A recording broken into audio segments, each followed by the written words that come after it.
बहुत पुरानी बात है। एक जंगल में एक गीदड़ रहता था जिसका नाम महाचतुर था।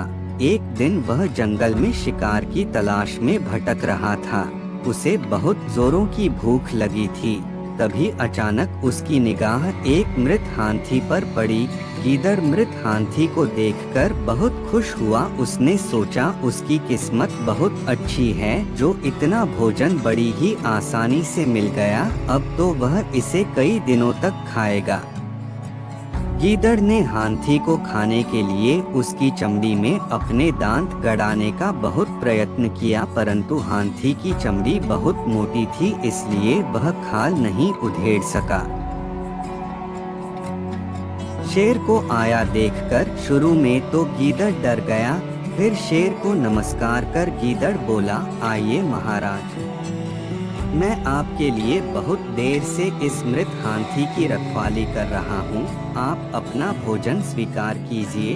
गीदड़ की बात सुनकर शेर बोला, अरे गीदड़, मैं अपना शिकार खुद करता हूँ और दूसरे का किया हुआ शिकार मैं नहीं खाता।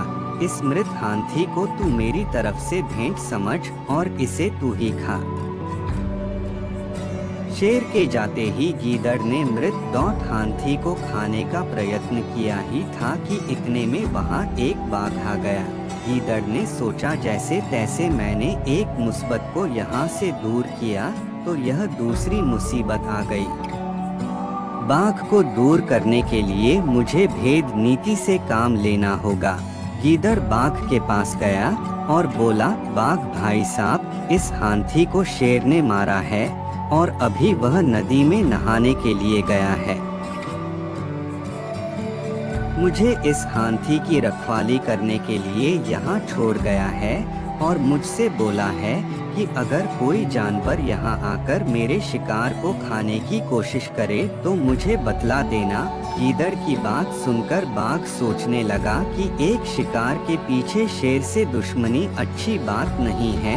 इतना सोचकर वह गीदड़ से बोला, अरे गीदड़, मैं तो यहाँ से जा रहा था, मेरा पेट पहले से भरा हुआ है, मुझे इस हाथी से कोई लेना देना नहीं है, मैं तो बस अपने रास्ते जा रहा हूँ। शेर आए तो मेरा नमस्कार बोल देना। इतना बोलकर बाघ भी वहाँ से चला गया।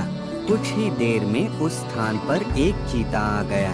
गीदड़ ने सोचा चीते के दांत बहुत पैने होते हैं, क्यों ना इस चीते से हाथी की खाल उधड़वा ली जावे। जैसे ही चीता मृत हाथी के पास आया, गीदड़ बोला, भाई चीता, जान पड़ता है तुम बहुत भूखे हो। इस हाथी का शिकार शेर ने किया है और मुझे इसकी रखवाली में छोड़ गया है। जब तक वह नहीं आता तब तक तुम इसका मांस खाकर अपनी भूख मिटा सकते हो। शेर का नाम सुनकर चीते की सिट्टी पिट्टी गम हो गई। चीता बोला, क्या बात करते हो गीदड़ भाई, इस हाथी का शिकार शेर ने किया है, अगर मैंने इसे खाया तो शेर मेरा भी शिकार कर लेगा। गीदड़ बोला, अरे नहीं, अभी तो शेर नहाने गया है, उसे आने में अभी बहुत समय है। वैसे भी मैं यहाँ पहरा दे ही रहा हूँ, जैसे ही शेर आएगा मैं तुम्हें आवाज लगा दूंगा, तुम तुरंत ही यहाँ से भाग जाना। गीदड़ की बात मानकर चीता हाथी को खाने लगा। जैसे ही चीता ने एक दो जगह से हाथी की खाल निकाली, गीदड़ चिल्ला पड़ा, भागो भागो, शेर आ रहा है। गीदड़ की आवाज सुनकर चीता वहां से 9-2-11 हो गया। अब गीदड़ ने कटी हुई जगह से मृत हाथी का मांस खाना शुरू कर दिया। अभी गीदड़ ने थोड़ा सा ही मांस खाया था कि वहां एक और गीदड़ आ गया।